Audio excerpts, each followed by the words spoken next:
E parliamo di lingua sarda. La provincia di Cagliari ha pubblicato un libro che fa il punto sulle norme del campidanese. Ma vostè, signor Alderico, dove stiona la sua campidaneso? Sul cittadino campidanese, sì, diciamo di sì, naraus di sì. Dove stiona sempre in domo? Sempre.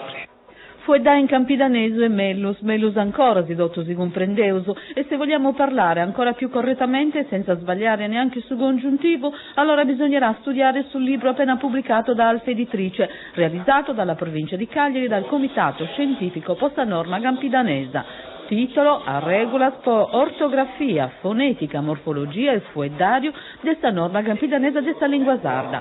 Presentato questa mattina a Palazzo Regio, propone un campidanese che per l'ortografia e le caratteristiche della lingua possa essere riconosciuto da tutti. Quello delle a regulas è il campidanese generale o comune, usato in poesia soprattutto dai cantadoris campidanesi, corrispondente pressappoco alla varietà meridionale.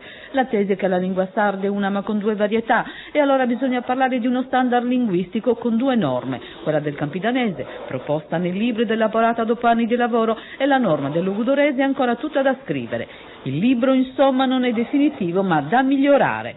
Vogliamo partire da questa cosa per aprire un dibattito che poi si dovrà concludere, nel senso che saremo pienamente disponibili, lo è il Comitato Scientifico, anche ad una revisione, ad un aggiornamento, quindi alla pubblicazione di una seconda e definitiva edizione. L'obiettivo finale che ci poniamo è un'approvazione formale da parte del Consiglio provinciale di adozione di queste regole di scrittura del campidanese.